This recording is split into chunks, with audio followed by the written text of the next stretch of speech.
लेकिन सवाल यह है, अगर भारत सच में हथियारों का खरीदार नहीं बल्कि हथियारों का गेम चेंजर बनने जा रहा है, तो फिर दुनिया में इतनी खामोशी क्यों है? अगर 2026 के बाद युद्ध के समय बैलेंस नहीं बल्कि नियम भारत तय करेगा, तो कौन कौन सी ताकतें बेचैन हैं? और सबसे बड़ा सवाल, क्या भारत पहली बार ऐसा कदम उठाने वाला है जिससे दोस्त भी चौंकेंगे और दुश्मन भी घबरा जाएंगे? क्योंकि जो बदलने वाला है वो सिर्फ भारत की ताकत नहीं बल्कि दुनिया का पावर इक्वेशन है। रणनीति की भाषा में एक शब्द होता है इन्फ्लेक्शन पॉइंट, वो बिंदु जहां से रास्ता या तो ऊपर जाता है या दो फिर नीचे गिरता है। 2026 भारत के लिए वही मोड़ है, यहां से वापसी का कोई रास्ता नहीं। या तो भारत अपने चारों तरफ इतनी ताकत खड़ी करेगा कि दुश्मन हमला करने से पहले 100 बार सोचे, या फिर भविष्य की पीढ़ियां पूछेंगी कि मौका मिला था फिर चूक क्यों गए। और भारत ने अपना फैसला कर लिया है। 2025 तक दुनिया ने साफ देख लिया है कि युद्ध का चेहरा बदल चुका है। अब जंग सिर्फ सैनिकों और टैंकों से नहीं लड़ी जाती, अब जंग होती है सैटेलाइट से, ड्रोन स्वार्म से, साइबर हमलों से, एआई आधारित टारगेटिंग से, और सबसे खतरनाक खामोशी से। यूक्रेन युद्ध ने बता दिया कि कौन सा हथियार दिखता नहीं लेकिन मार सबसे ज्यादा करता है। गाजा ने दिखाया कि अर्बन वॉरफेयर कैसा होता है। रेड सी और ताइवान दिखा रहे हैं कि अगली जंग समंदर और आसमान में होगी।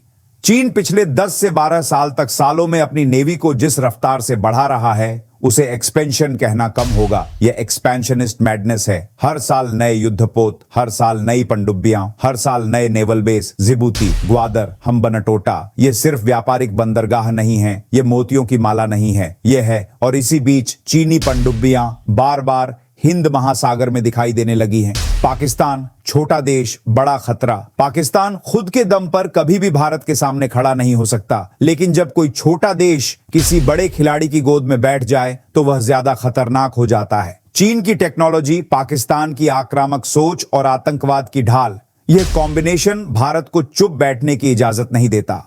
भारत अब चुप रहना विकल्प नहीं। भारत के सामने 2025 तक एक सच्चाई बिल्कुल साफ हो चुकी थी। अगर आप सिर्फ बचाव में रहते हैं तो दुश्मन हमला करने का तरीका ढूंढ ही लेता है। इसलिए भारत ने धीरे धीरे अपनी रणनीति बदली। अब नीति यह नहीं है कि हमले का जवाब देंगे, अब नीति है इतनी ताकत खड़ी कर दो कि हमला करने का ख्याल ही मर जाए। इसे कहते हैं ऑफेंसिव डिटरेंस। 2026 में जो फैसले लिए जाने वाले हैं वो कोई छोटे मोटे अपग्रेड नहीं है। ये रिपेयरिंग नहीं, पैचवर्क नहीं, जुगाड़ नहीं, ये हैं गेम चेंजर्स। ये वो सिस्टम हैं जो अगले 40 से 50 साल भारत की सुरक्षा की परिभाषा तय करेंगे। आज हम उन्हीं 10 फाइलों को खोल रहे हैं जो अब तक लाल फीताशाही और फाइलों के ढेर में दबी थीं।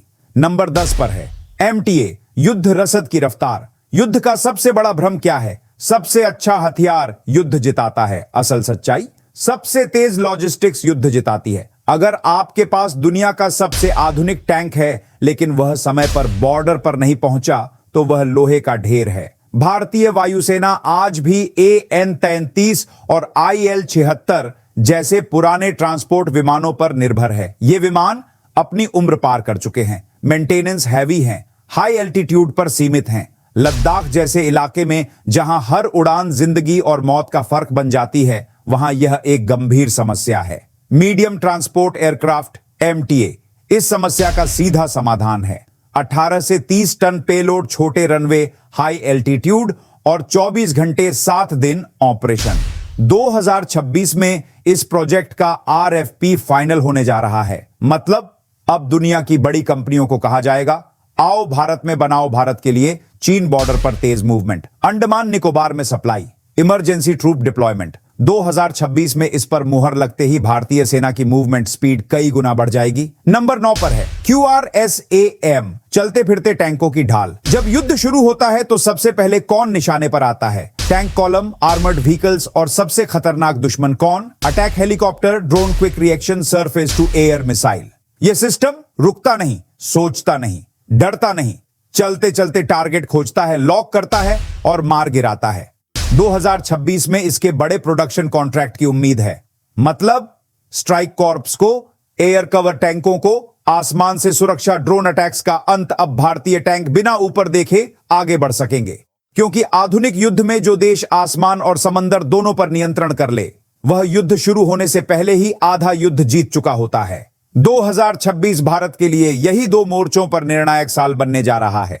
आज की जंग द्वितीय विश्व युद्ध जैसी नहीं होती। अब पहले मिसाइलें बोलती हैं, फिर रडार आंखें खोलते हैं, फिर ड्रोन झपटते हैं और आखिर में सैनिक आगे बढ़ते हैं। अगर आपके एयरबेस सुरक्षित नहीं है तो आपके फाइटर जेट रनवे पर ही खत्म हो जाते हैं। अगर समंदर में आपकी पकड़ नहीं है तो आपका व्यापार, आपकी ऊर्जा और आपकी सप्लाई लाइन सब खतरे में पड़ जाते हैं। यही वजह है कि 2026 में भारत का फोकस सीधे air superiority plus naval dominance पर है। नंबर 8 पर है आकाश एनजी, आसमान की नई परिभाषा। आकाश, यह नाम भारत में नई पहचान बन चुका है, लेकिन जो आकाश अब तक आपने जाना था वह पुरानी पीढ़ी थी।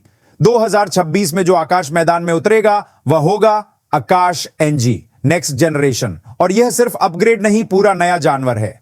आज का खतरा सिर्फ फाइटर जेट नहीं है, आज खतरे हैं लो ऑब्जर्वेबल स्टील्थ एयरक्राफ्ट, क्रूज मिसाइलें, हाइपरसोनिक हथियार, स्वार्म ड्रोन अटैक्स। पुराना आकाश बहुत भरोसेमंद था, लेकिन उसकी प्रतिक्रिया गति, ट्रैकिंग क्षमता आज के दौर में और तेज चाहिए थी। आकाश एनजी में नया एक्टिव सीक्रा, ज्यादा तेज प्रोसेसिंग, हल्का वजन, ज्यादा रेंज, बेहतर ECCM इलेक्ट्रॉनिक काउंटर मेजर्स। मतलब दुश्मन का विमान या मिसाइल रडार पर आते ही भागने का वक्त भी नहीं पाएगी। 2026 में इसके लिए मेगा कॉन्ट्रैक्ट साइन होने जा रहा है। इसका मतलब एयरबेस सुरक्षित, रडार स्टेशन सुरक्षित, कमांड सेंटर सुरक्षित, और सबसे बड़ी बात, अब भारत अपनी सुरक्षा के लिए विदेशी एयर डिफेंस पर निर्भर नहीं रहेगा। यह है आत्मनिर्भर भारत का असली कवच। अब नंबर 7 पर है मेल ड्रोन्स, भारत की तीसरी आंख। दोस्तों, आधुनिक युद्ध में जो देख लेता है वही जीतता है, और जो 24 घंटे देखता है वह दुश्मन को सोने भी नहीं देता। 2026 में भारत जिस तकनीक पर बड़ा दांव लगाने जा रहा है वह है MALE drones, medium altitude long endurance. ये कोई खिलौना ड्रोन नहीं है, ये 30 से 35 घंटे हवा में, हजारों फीट ऊंचाई पर, बिना रुके, बिना थके। इनके कैमरे और सेंसर इतने शक्तिशाली होते हैं कि ऊपर से नीचे चलती गाड़ी का नंबर प्लेट पढ़ ले। इनका सबसे बड़ा काम ISR, इंटेलिजेंस, सर्वेलेंस, रिकॉनेसेंस, मतलब पाकिस्तान के आतंकी लॉन्च पैड, चीन के बॉर्डर मूवमेंट, हिंद महासागर में चीनी जहाजों की हर हरकत, सब पर 24 घंटे 7 दिन नजर। और जरूरत पड़ी तो इन्हें हथियार बंद कर दुश्मन को उसके घर में घुसकर मारा भी जा सकता है। 2026 में MALE drone programme contract stage पर पहुंचेगा। इसका मतलब भारत की सीमा पर कोई अंधा कोना नहीं, कोई सरप्राइज अटैक नहीं, कोई छुपी तैयारी नहीं। भारत की सेना को मिलेगी तीसरी आंख जो कभी बंद नहीं होती। अब नंबर 6 पर है टेड BF, नौसेना का अपना फाइटर। दोस्तों, एयरक्राफ्ट कैरियर तभी ताकतवर होता है जब उसके डेक से उड़ने वाले फाइटर जेट खुद के हों। आज की सच्चाई क्या है? हमारे पास कैरियर हैं लेकिन फाइटर विदेशी हैं। यह स्थिति किसी भी महाशक्ति के लिए अधूरी होती है। TADBF, twin engine deck based fighter, यह विमान पूरी तरह भारत में डिजाइन, खास तौर पर समुद्री ऑपरेशन के लिए। 2 इंजन, भारी हथियार क्षमता।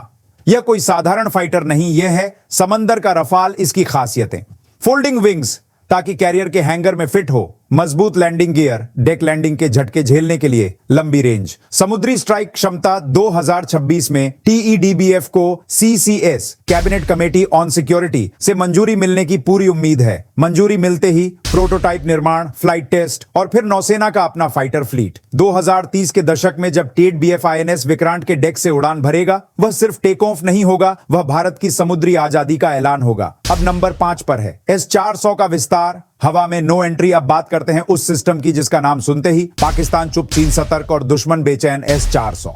S-400 सिर्फ मिसाइल नहीं, S-400 को समझना जरूरी है। यह एक रडार नेटवर्क है, एक कमांड सिस्टम है, अलग अलग रेंज की मिसाइलें हैं और एक साथ कई टारगेट मारने की क्षमता है। 400 किलोमीटर की रेंज, मतलब दुश्मन का विमान रनवे से उठते ही रडार पर। 2026 में क्या नया होगा? 2026 में बची हुई S-400 रेजिमेंट्स की डिलीवरी और अतिरिक्त यूनिट्स ऑर्डर की संभावना। इसका सीधा मतलब भारत का आसमान कई परतों में सुरक्षित। चीन सीमा पर S-400 की तैनाती पहले ही ड्रैगन की नींद उड़ा चुकी है। दुश्मन की एयर स्ट्राइक लगभग नामुमकिन, एयरबेस सुरक्षित, न्यूक्लियर डिटेरेंस मजबूत। अब कोई भी भारत के ऊपर फ्री फ्लाइट नहीं कर सकता।